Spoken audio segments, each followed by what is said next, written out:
cold wakes me, coming up through the seat at my back and through the weight of my coat, and I come up out of nothing into it, my heart already going, awake before I know where I am. A car, the dashboard in front of me, the cracked glove box, an air freshener turning slowly on the mirror. Outside the glass, white light falls from tall poles across a wide yard, and in every direction, the cars go back into the dark, rows of them, doors stripped off. I am in the passenger seat. The wheel is on my left, and the seat beside me is empty, the belt hanging back against the pillar, unclipped. The seat is dented in the foam where someone was sitting. I put my hand to it. Still warm. I keep it there, my palm flat on the dip of it.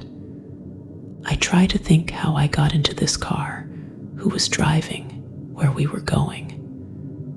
There is nothing there. Not a road, not a face, not a reason. I try to bring back the last ordinary minute before this one. I cannot find it. No last thing I did, only the cold and the car and now. I reach for anyone, a face to put beside the warm seat. Nothing comes. Not one single person. The day of the week is gone too. Something cold drops through me at that, and my breath comes quicker. I sit very still with my hand on the warm seat, as if going still will let it rise back up to me, and nothing rises. There is a bag in the footwell. I pull it onto my knees and go through it. A purse, keys on a worn enamel ring, a receipt folded soft. I do not know if any of it is mine or belongs to whoever left the seat warm. I hold the keys in my hand, and they are just metal cold, no door I can name them to. There is a phone in the front pocket, and I get it out fast, something lifting in me. I press the side button, and the screen stays black. I hold both buttons down and count to 10, willing the light to come up. Still black. There is no one to call, no name I could ask for, and the only warm thing in reach is a seat someone has just got up from. I open the door and get out. The cold comes down from above and up off the concrete at once, damp, carrying oil and old iron. The yard is bigger than it looked through the glass, the rows running back past the poles into a dark with no end. I turn all the way round on the spot. No office, no lit window, no door propped open. No one between the cars, no one in any direction I look. Just the poles and the white light coming down flat on every dead bonnet. I call out. The word goes flat into the cold and comes back off nothing. I call again, louder, loud enough to carry the length of the yard. A bird somewhere past the far edge makes one short sound and goes quiet. Then there is nothing.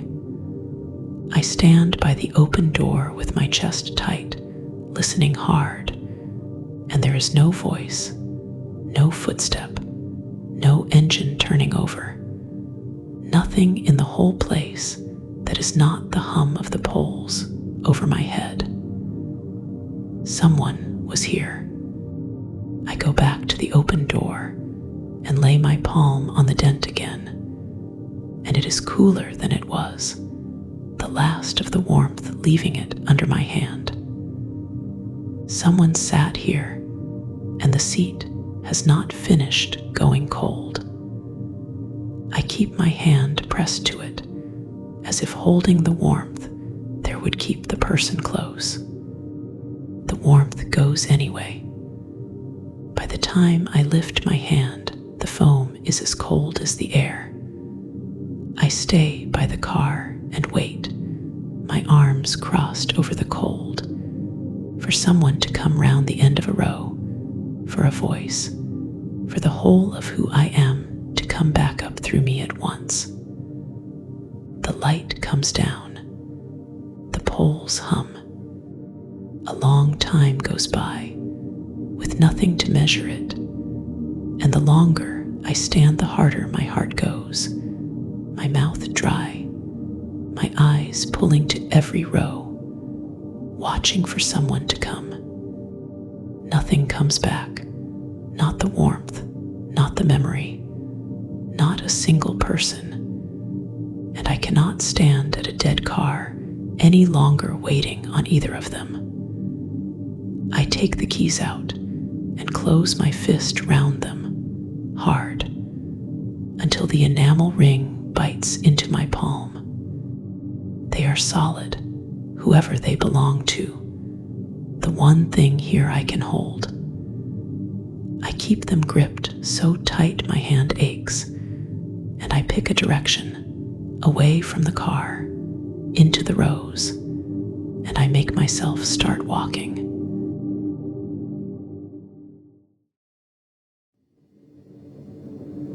The rows take me in and close behind me, cars on both sides, stacked 2 and 3 high, their windows blind with dust. I walk between them with the keys in my fist, looking for the edge of the place, the wall or the fence that has to be here somewhere. The ground is broken concrete, slick in the low parts, and the light from the poles comes down between the stacks in long bars with dark between them. I keep to the bars. I do not like the dark between. The fence comes up sooner than I think.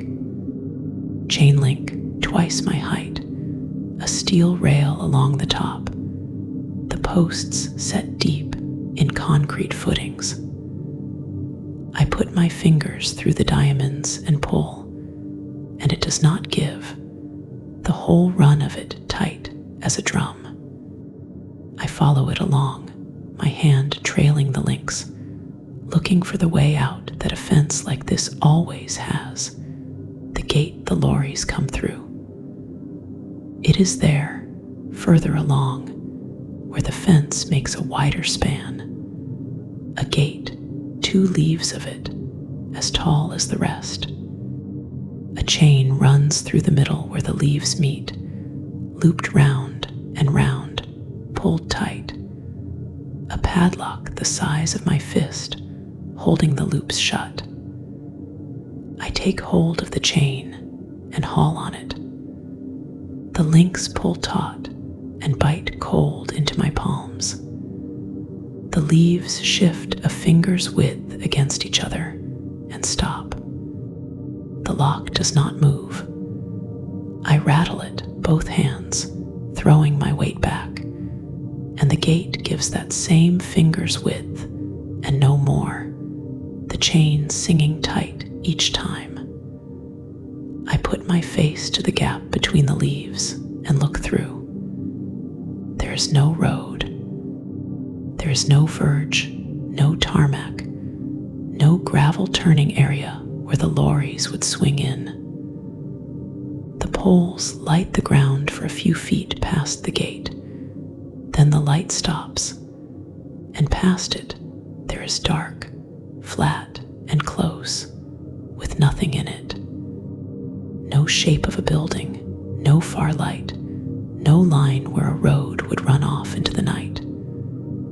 I push my arm through the gap to the shoulder and reach into the dark.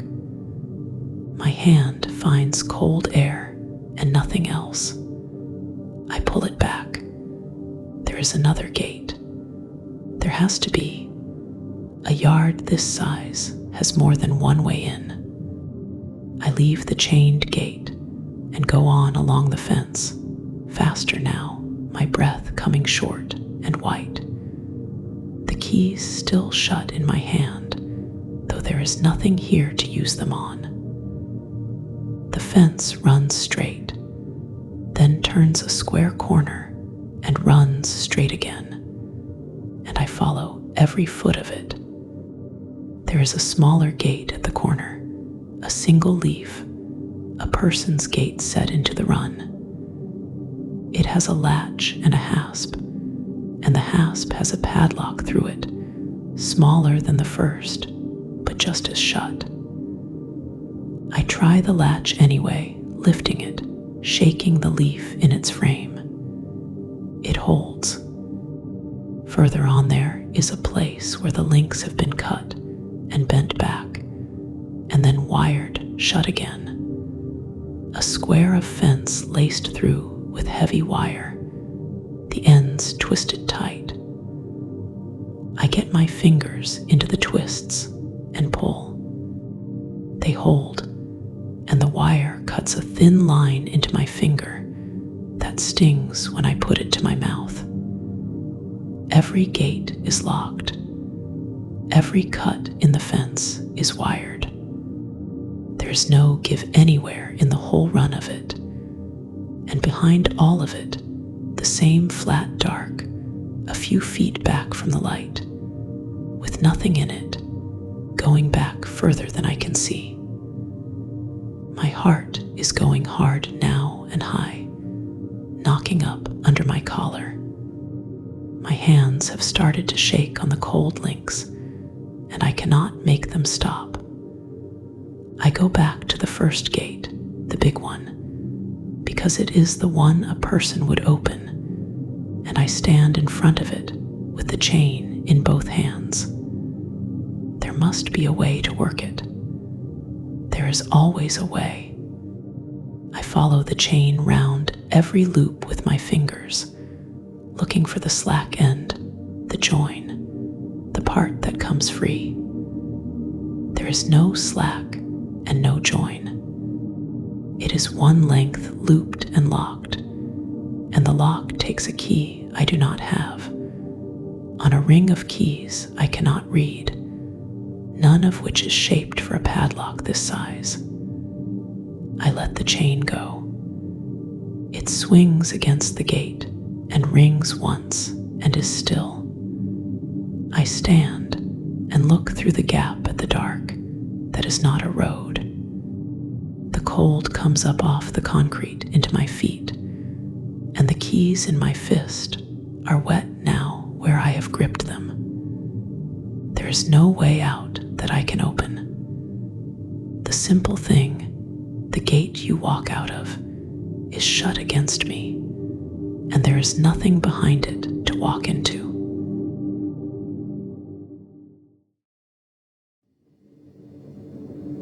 There has to be a break in it somewhere. A fence this long was not put up in one piece, and where the runs meet, there will be a post not sunk right, a section sagged loose, a low place I can get over. I set off along it with my shoulder almost touching the links, watching the bottom edge where it meets the concrete, looking for the gap. The fence runs, and I run my eyes along it. Post, span, the diamonds all the same size, the steel rail unbroken along the top. The cars on my other side go back in their rows, stacked and stripped. The same makes over and over, the same dead glass.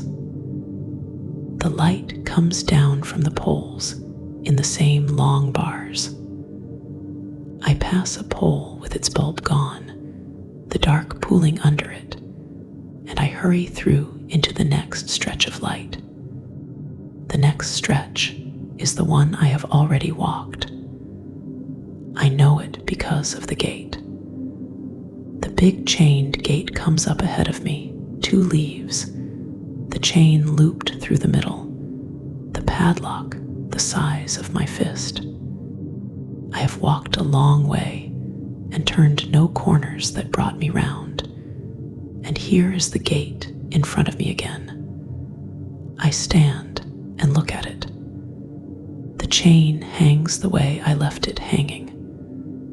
There is the wet line on the concrete where I stood before. Something in me goes very still at that, then drops. I have come back to where I started without turning back. I did not turn. I kept the fence on my right the whole way. I never crossed it. I never doubled back. And a straight line does not come back to where it started. I do it again because it cannot be true, and I have to see it not be true. I put my hand flat on the gate and start from there, counting, my eyes locked on the fence, my heart climbing with every step. 100, 200. The light, the stacks, a pole with its bulb gone, the dark under it, the light again. 300, and my chest is tight, and my legs are going faster than the count, hunting ahead for a corner, a different stack, anything I have not already passed. 400, and the gate, the chain, the padlock, the wet line where my feet have stood twice now. A straight line, the fence on my right the whole way, and it has put me back at the gate. The yard has no far side. However far I walk, it brings me back to this gate, and there is no edge to reach, no corner that turns me out, only the one run of fence that hands me back to where I began. I look up for the sky to find the hour, to see if it is getting light. There is no sky.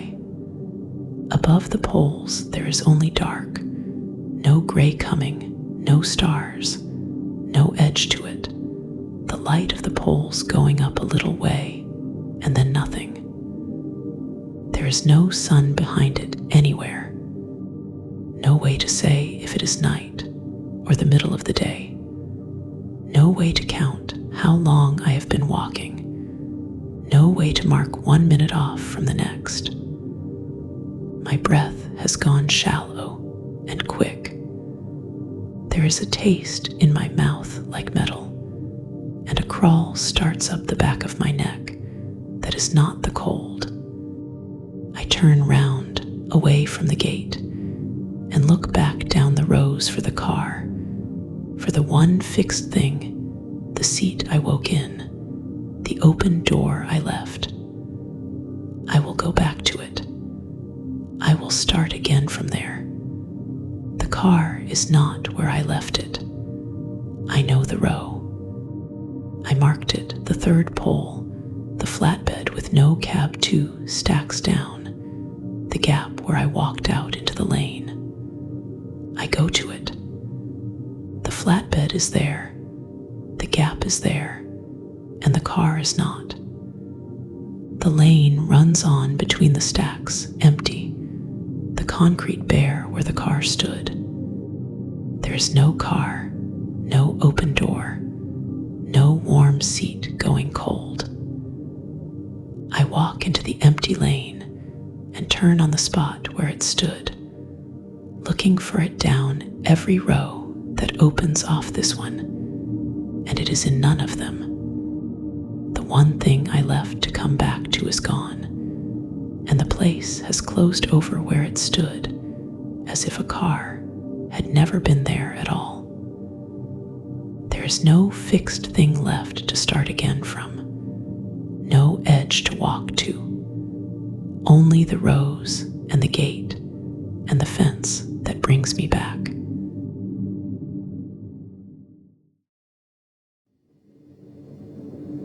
Off to the side of the rows, there is a different light, low and yellow, warmer than the poles. A cabin, a porch Portakabin up on breeze block stacks, the light coming through a window beside the door. Someone left it on. Someone is in there or near it. I am already moving, half running between the stacks, the keys jumping in my fist. Up the steps, I try the handle.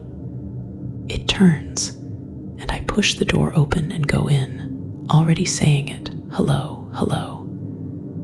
It is warm inside. The warmth comes round me, and my heart goes up. A bar heater glows orange in the corner. There is a kettle on a ring, and when I put my hand to it, the side is hot, steam still coming off the spout, thin and slow. Somebody boiled it a moment ago. A mug stands ready beside it, a bag in the bottom, dry, waiting on the water.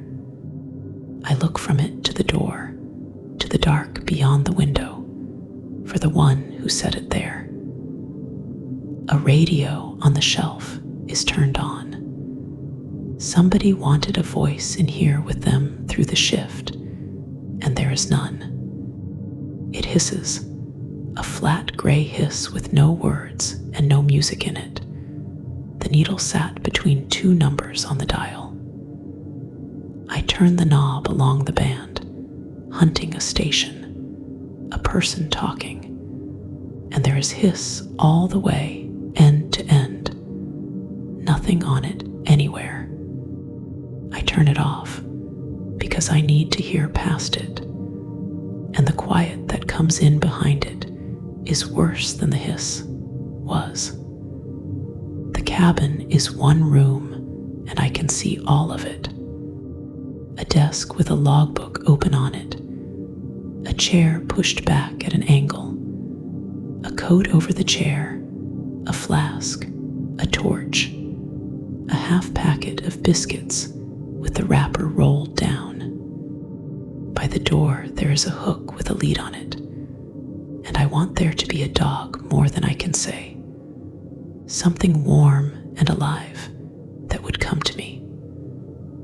A chain runs from a ring in the wall to a patch of lino rubbed pale, where a dog has lain and turned and settled itself down again. A bowl of water, the water still. No dog. I keep still and listen, hoping for a claw on the boards, a breath. A dog getting up out of the dark of the room to come and see who I am. No claw, no breath. Only the hiss off the radio and the tick of the heater, and the worn circle on the lino where a dog is not. Somebody is here. Somebody boiled that kettle and set out that mug, and they have not gone far. They cannot have. The thought of a face, a voice, a hand that can open the gate comes up in me so hard it hurts. I say hello into the warm room. I say it again, louder, and then I am shouting it hello. Is anyone here, anyone? My voice filling the little cabin and going out the open door into the yard.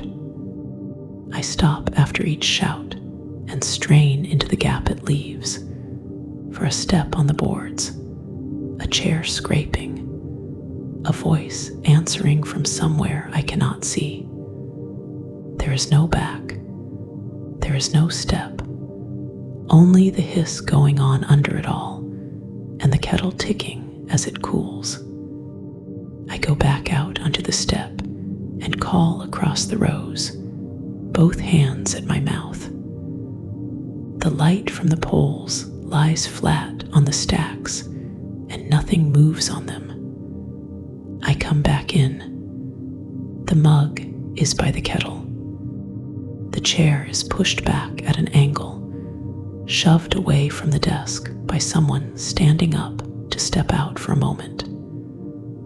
Everything in here is a second ago. The warmth, the steam, chair, the bag dry in the mug. The person who made it is nowhere. I stand and wait for the door behind me to fill, for someone to come up the steps, for the one who set the kettle on to walk back in. No one does. Out the window past the desk, there is a wider light, machinery standing in it. A long steel arm on tracks, a grab on the end, the jaws open, hung over a bay where the cars are pressed down into squares. It is running. I can hear it now under the hiss. A low, even idle, the arm dead still, but the engine of it turning over, ticking and ready. And a cold understanding goes through me.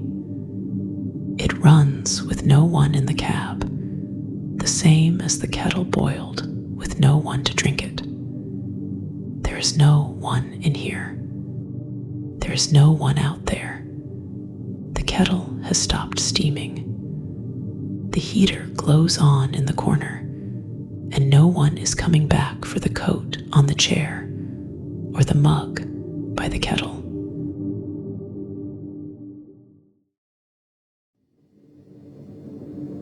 On the desk, there is a fat wax crayon, the kind for writing on tires. I pick it up. I am going to mark my way through this place and read the marks back and find the way across it. I go down the cabin steps with it in one hand and the keys in the other.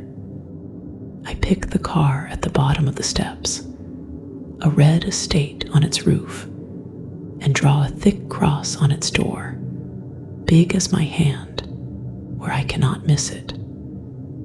That is the start, and I feel steadier the moment it is down. A thick yellow cross I put there myself and can find again. From here I go straight, and at every turn I leave a mark. So the way I have come is always there on the cars behind me to read.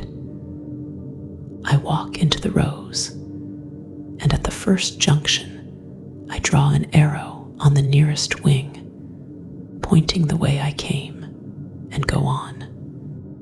The crayon drags soft and waxy, and leaves a good fat line. At every fork in the rows I mark again, a cross on a car I have passed, an arrow on the way back, the bright yellow standing out on the dead paint. For a while it works. I can turn and see my own arrow 3 cars back and know the way I have come. There is a thin comfort in it, in the line of bright marks paying out behind me like thread. Every car ahead is one I have not seen, and I am getting somewhere at last. I count the turns as I go, scratching each one into the wax beside the cross. A stroke for a left, a stroke for a right. 12 turns, 15. The rows give out into a wider lane, and I mark the corner and follow it. 18. The lane runs between higher stacks, 3 and 4 cars up, the light coming down narrower here. The marks behind me run in a clean line, not one of them crossed, not one doubled back on. Then, far down the lane, there is a cross on a door ahead of me. I slow. A cross, yellow, big as my hand, on a stretch I have never walked. I come up on it and stop. It is on a red estate on its roof, the door panel I drew on at the foot of the cabin steps, the first mark I made, the start of everything. I have walked 18 turns out from it, in a line that never crossed itself. And here it is in front of me, the first car, the first cross, and the cabin is nowhere behind it. There are only more rows where the cabin should be. I put my fingers to the cross to be sure it is mine. The wax is soft and lifts a little under my nail, the smell of it coming up off my hand, the same waxy smell as the crayon in my fist. It is mine. I made it. The cold goes down through me slow, and my hand with the crayon in it drops to my side. I made this mark, so this could not happen. So there would be one thing in here I had put down myself and could trust. And it has come back round to me with the cabin gone from behind it, as if my making it changed nothing at all. I back away from it and go the other way fast, reading my own arrows in reverse to take myself back to the cabin, and the arrows run out after a dozen cars. Just stop. There are no more, on a stretch I marked thickly not long ago. The cars bare, the paint dead and unmarked, as if I had never come down here at all. My marks are gone from where I know I put them. Every one but the first, the cross I keep ending up in front of. I stand in the lane with the crayon going slick in my fist, my breath coming hard through my mouth, and I stop pretending the marks will save me. I cannot map this. The marks do not hold. I can lay a line across this place as straight as I like, count every turn, write the lefts and rights into the wax, and still come out where I started. There is no crossing it. Walking is not getting anywhere. It is only walking. However far I go, I arrive back at the same red door, the same cross, the same yellow wax going soft under my hand. The crayon slides out of my fingers and rolls under the car. My legs go down under me, and I sit on the cold concrete, my back against the red estate, the first car, the one I have ended up at over and over tonight.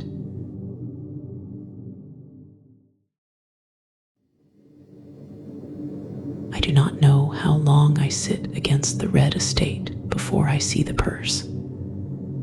It is in the car across the lane, a hatchback on its side with the doors gone, and the purse lies on the inside of the door that is now the floor, down in the dust where it has come to rest. I get up and go to it. It is a soft brown purse, worn pale at the corners, and there is a receipt folded into the side pocket gone soft at the creases. I have held this purse before. I went through it in the first car, on my knees, a purse and keys, and a receipt folded soft. I left it in the footwell of a car that is no longer anywhere in this yard. I crouch and pick it up, and it is the same. The same wear at the corners, the same give to the leather under my thumb, the same soft receipt. I open it, and there is nothing in it that names anyone, the same as before. It cannot be the one from the first car. That car is gone, 3 lanes back from where I am now, and I never carried this here. But it is the same purse, down to the creases, sitting in a wreck I have never opened. A cold goes through my fingers holding it. I set it back down in the dust and stand up, and now I see them, scattered the length of the lane, everywhere. A glove on a wing 2 cars along. a single shoe on its side in the next gap, a phone face down on a bonnet, the screen a dead gray square. Items people carried, dropped through the yard. I go from one to the next, picking them up, and every one is one I have held before, or might have, with no way to tell the two apart. There is a coat over the seat of an estate further down, and I know the coat. Not whose it is. I lift it, and it is heavy, soft, smelling of someone. I have had it against me before, close in the dark, though I cannot say when or where. My stomach goes from under me. I put my hand in the pocket and find a set of keys on a worn enamel ring. The same ring, the same keys. I take the keys out of my own fist and hold the two sets side by side in the light. They are the same. Two of the same keys, one in each hand, the same worn enamel, the same teeth. I turn them over and over, looking for one scratch that tells them apart, and there is none. I close my hand on one, and then the other, and they weigh the same, sit the same in my palm. I do not know which one I came in with. I do not know if I came in with either. My hands have gone cold and clumsy. One set slips out of them and clatters on the concrete between my feet. The purse and the keys and the coat are out here in cars I have never been near. Maybe none of it was ever mine, and I am putting myself into it because I have nothing else. Maybe I have been round and round this place and lost each time of it as it happened. I cannot hold on to anything long enough to be sure of it, not even myself. Behind me, there is a sound off the red estate, a long, tearing creak. I turn, and a panel of it is gone. The door I leaned against peeled back and dropped flat on the concrete, the seat bare to the foam. There is no one at it. The car is coming apart where it stands, a piece at a time, the way the kettle boiled and the grab idled, and I back away from it into the lane. The purse, the glove, the keys scattered round me, none of which I can claim as mine, none of which I can walk away from. I look at the wrecks going back in their rows, hundreds of them, doors off, stripped, stacked, and any one of them I could have been inside when it crashed. I do not know if I walked into this yard or woke in it already crashed. I do not know if I came on my own, or if the someone in the seat beside me, whose coat that is, whose second keys those are, was ever anyone but me gone now, and warm in that seat, a breath before I woke. I do not know if I am the only one who needs to get out of here.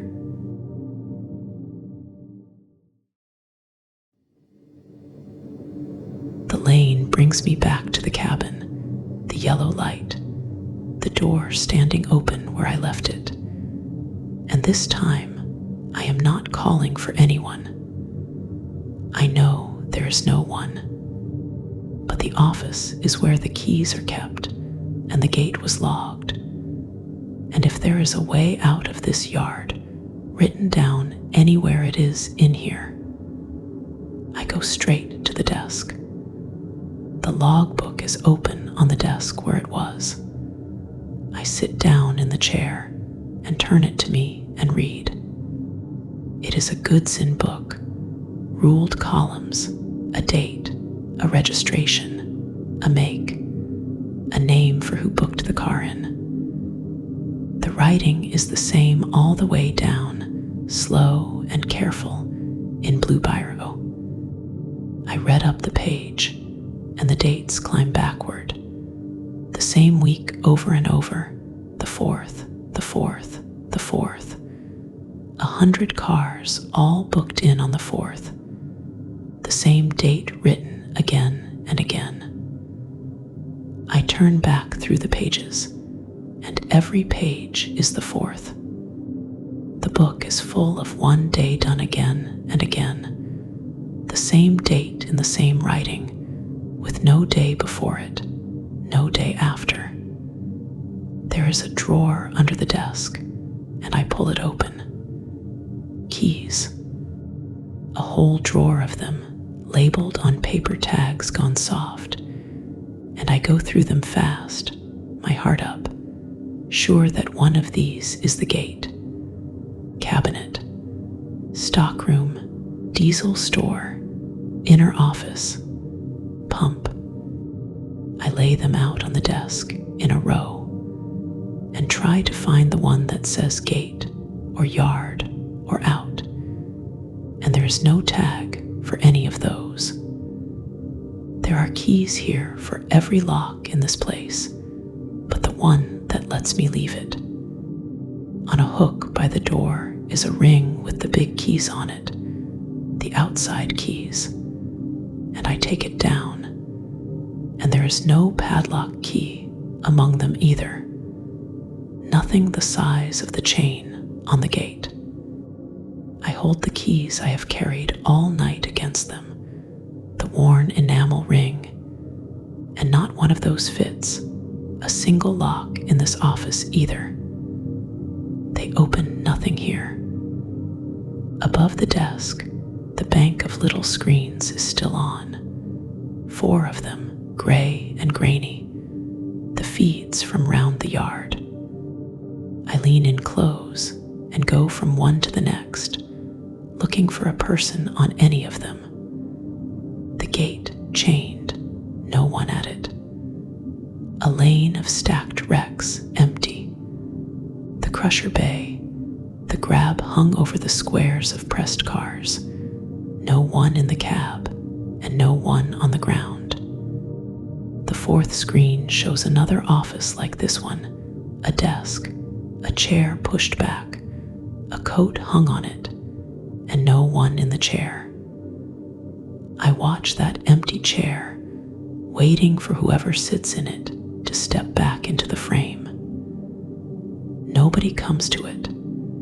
Then I see the dates. Each screen has a stamp burned white in the corner, a time and a date, and the date is the 4th. All 4 of them, the 4th, the same as the book. I watch the lane feed for a long time. A strip of paper lifts in the wind, turns, lifts again. The same lift over and over, while the light on the boards stays dead and unmoving. These are not live. They are the 4th going round, the same one day the book is full of, played back to no one on 4 gray screens. I have been watching for a person to walk across a feed, to call out, to let me in.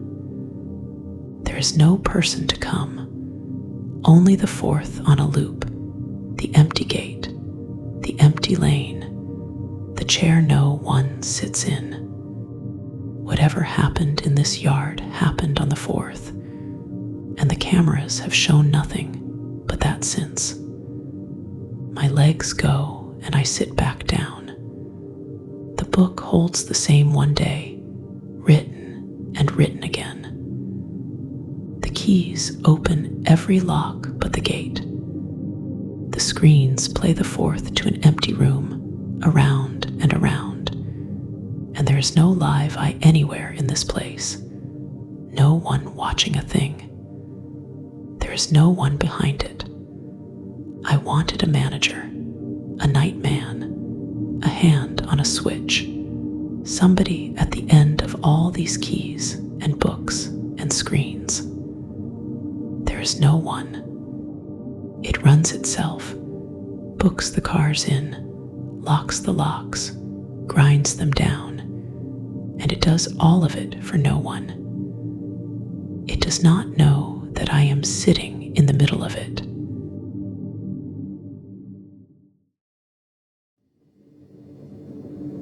I get up from the chair and leave the office, and the feeling is on me before my foot is off the bottom step, that I am being watched. I know there is no one to watch me.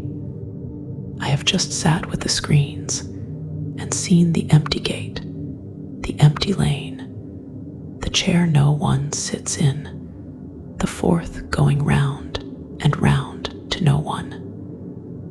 There is no I in this place, and still the back of my neck is up and tight, the sure feeling in it that something has its attention on me and has had it a long time. I turn fast to catch it. The lane is empty behind me, the stacks going up into the dark, the light lying flat on the glass. Nothing moves. I let my breath out and tell myself it is the cold and the tiredness and the hours with no end to them. I turn back to go on, and in the black windscreen of a car two along, a figure turns when I turn. Something lifts in me. In the next car along there is a shape behind the dark glass, and it moves when I move. I go to the next car, half running, hello, hello, the word tearing out of me. A face comes up to meet me behind the glass, and it is mine. My own face behind the dark glass, the poles standing up in the dust behind my head, looking back. I lift my hand. The hand behind the glass lifts with me. There is no one in the car. There is only me looking in at myself. I stand there with my hand up, and then I see the rest of them. Not other people, more of me. My face small and bent in the wing mirror of the next car. My shape in the black screen behind it, and in the side glass past that, and a long smear of me down the dark door of a car stacked above. I turn on the spot, and I am in all of it, the whole yard hung with my own gray face, dim behind the dust. Hundreds of me going back down the rows. Every window that has been blind all night has had me in it the whole time, behind the glass, watching the lane. The thing that has been following me is me, paid out into every sheet of glass in the place, and there is no face anywhere in it that is not mine. No one looking out of the yard, but the one who is lost in it. I back off the glass and go on faster, not looking at the windows now. And past the end of the rows, the wide light is on the machine again. This time, the arm is moving. I see it over the tops of the stacks, the long steel of it swinging slow against the dark, the grab open on the end. There is no one in the cab. The empty seat in it, the levers no hand is on, the arm swinging anyway, smooth and sure, the way the kettle boiled, the book filled. The screens played the fourth to no one. The jaws come down on a car at the top of a stack and close, and the metal gives with a long groan I feel in my teeth. The arm lifts it clear, a car swinging in the air like it weighs nothing, and sets it down into the press, and the sides come in. I hear the car go in. The glass first, a bright burst of it, Then the slow folding of the rest, the roof down to the sills, the whole of it pressed in on itself till it is a square no taller than my knee. The arm is already swinging back for the next. It is working a line. I see it now, the gap eaten down one whole side of the yard, a row gone to squares stacked at the end of the bay, the grab going back to the same row for the next car and the next, taking them in their order with no one to set it going and no one to stop it. It does not pick. It takes them as they come, and the line it is working runs back, car after car, into the rows, towards the lanes I have walked, towards the lane I am standing in. I have wanted the whole of this night to be seen. I have called out to be seen, waited for whoever was watching to come and let me out. There is no one watching. There is only me in the glass, and the arm working the line, and the place is not waiting with me, not keeping me here for anything. It is taking the cars down to squares, one after another, the same way down the line. I back into the rows, and behind me, the arm swings out for the next car. It is coming down the line to me.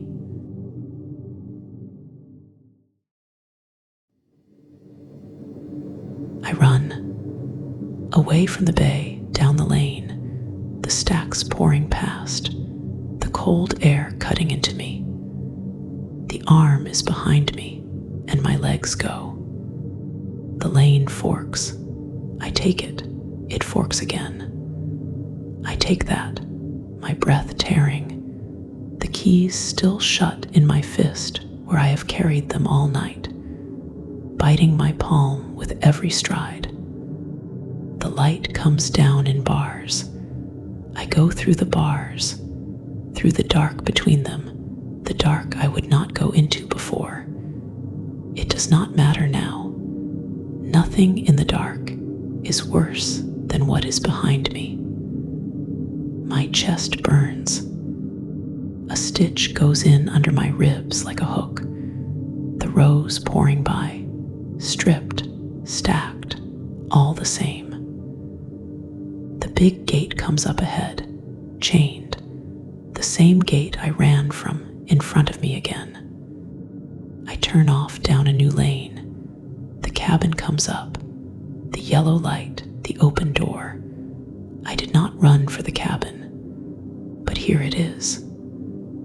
I turn off and run, the red estate on its roof in front of me, the cross on the door, my cross, the first mark, the place I ran from, here again. However I throw myself at it, the place hands me back the same. The gate, the cabin, the cross, flung up one after another like cards turned over. And under it all, far off and not far enough, the groan of the metal taking another car.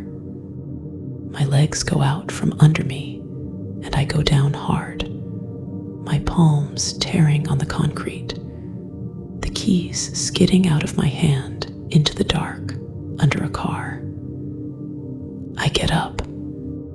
I get half up and go down again, my legs gone to water, my breath not coming fast enough to fill me, the cold air shredding in my throat and giving nothing back. I crawl.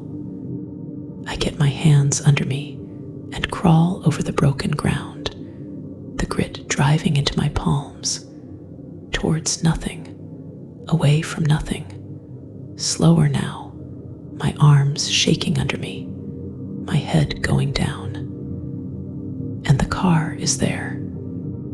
I lift my head, and it is there in the lane in front of me, the car I woke in, the one that was gone, that I marked the row for and could not find. place closed over as if it had never stood there. It is back. The door is open the way I left it. The seat inside dented, empty, waiting. Nowhere else in the whole yard to go. I crawl to it.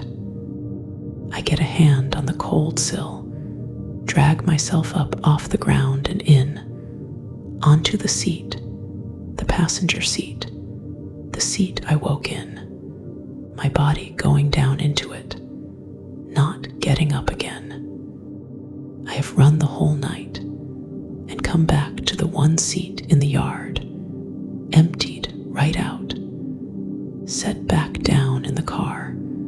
I started in as if I had never climbed out of it at all.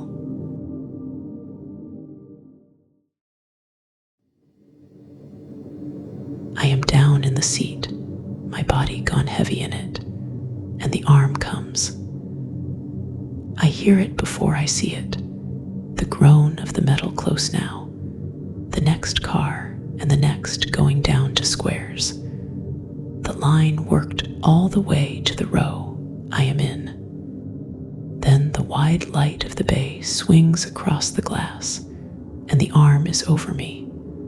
The long steel black against the dark, the grab open, the jaws coming down. The cab is empty over me, the jaws coming down, and this time they come down on the car I am in. The metal closes over the roof with a sound that goes through every bone I have, and the car lifts. The ground drops away under the glass. I am swung up into the air in the car I woke in, the seat under me, the yard wheeling below through the windscreen, the rows, the stacks, the poles, the gate, the cabin's small yellow light. The whole place I could not cross laid out under me at last. The arm turns, carries the car over the bay, lets it down. The sides of the press there now, close, on both sides of the glass. And here, with the press starting in, it comes up in me warm, the way the warmth came up off the seat in the first minute, rising in my chest and into my mouth, and I say it out loud in the car with the metal coming in. I say my own name, and the name brings the rest with it, all in the one instant, the warm seat I woke beside, the kettle still steaming, the chair pushed back, the coat with someone in the smell of it. No one came for any of it the whole night. No one is coming now. My breath goes high and fast and will not fill me. My hands scrabbling at the door that does not open, at the glass, at the belt.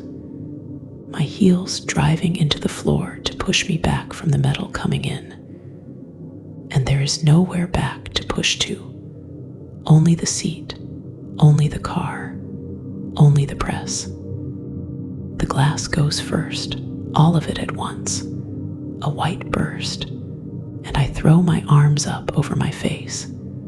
The sides coming in, no more room, no more air. The doors folding to the seats to each other. The metal pressing my knees to my chest, and my chest to my knees. No one comes. I scream again, and the sound goes flat into the yard, and that is the moment I understand. My hands are already up against the roof, pushing. It comes down. The cold of the metal first, then the weight, and my arms fold the wrong way. I hear myself make a sound I have never made. The metal finds my ribs and leans, and I feel each one crack. My breath is pressed out of me, the scream thinning to nothing. Still, my hand goes out. For the door, the handle, anything. The car, the seat, the dark, my hand. My name still half in my mouth. All of it pressing in together. All of it one square, no taller than a knee.